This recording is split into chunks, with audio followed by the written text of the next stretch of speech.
We should set the positive example. যত খারাপই মানুষ বলে যাক, আমি ভালোটাই বলে যাব। জনপ্রিয় আমি সঙ্গীত উল্টো শিল্পী ও আরেকটা গালি অভিনেতা দিব না, তাহসান আমাকে গালি খানের দিবে। দ্বিতীয় বিয়ে নিয়ে আলোচনা চলছে তুমুলভাবে। সম্প্রতি তার প্রাক্তন স্ত্রী রাফিয়াত রশিদ মিথিলাকে নিয়ে একটি গুজব ছড়িয়েছে। গুজবে বলা হয়েছে মিথিলা লাইভে এসে কান্না করে ক্ষমা চেয়েছেন এবং তাহসানের জন্য এখনও ভালোবাসা ধরে রেখেছেন।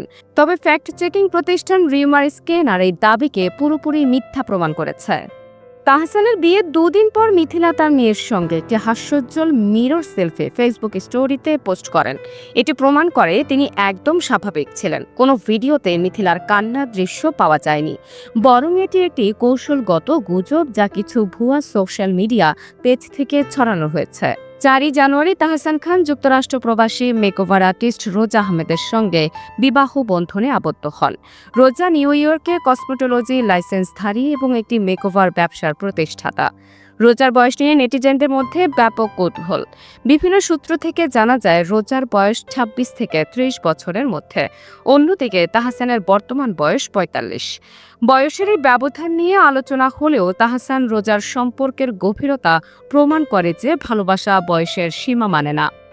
তাহসানের বিয়ের পরে মিথিলাও তার কর্মজীবনে ব্যস্ত ছিলেন। তিনি জনপ্রিয় কোরিয়ান নাটক ডেসেন্ডেন্টস অব দ্য সানের বাংলা ডাবিংয়ের কণ্ঠ দিয়েছেন।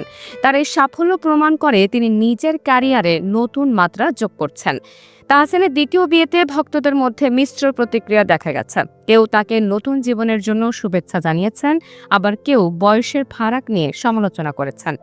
তাহসান রোজার বিয়ে নিয়ে যেসব গুজব ও আলোচনা চলছে তা বেশিরভাগই ভিত্তিহীন। তবে এই ঘটনাগুলো প্রমাণ করে ব্যক্তিগত জীবন নিয়ে সেলিব্রিটিদের প্রতি সাধারণ মানুষের কৌতূহল কখনো থামে না। ভালোবাসা, বিয়ে এবং সম্পর্ক নিয়ে তাদের সিদ্ধান্ত সবসময় তাদের ব্যক্তিগত বিষয়। তাহসান রোজার বিয়ে এবং মিথিলার প্রতিক্রিয়া নিয়ে আপনার কি মতামত? মন্তব্যের মাধ্যমে জানান।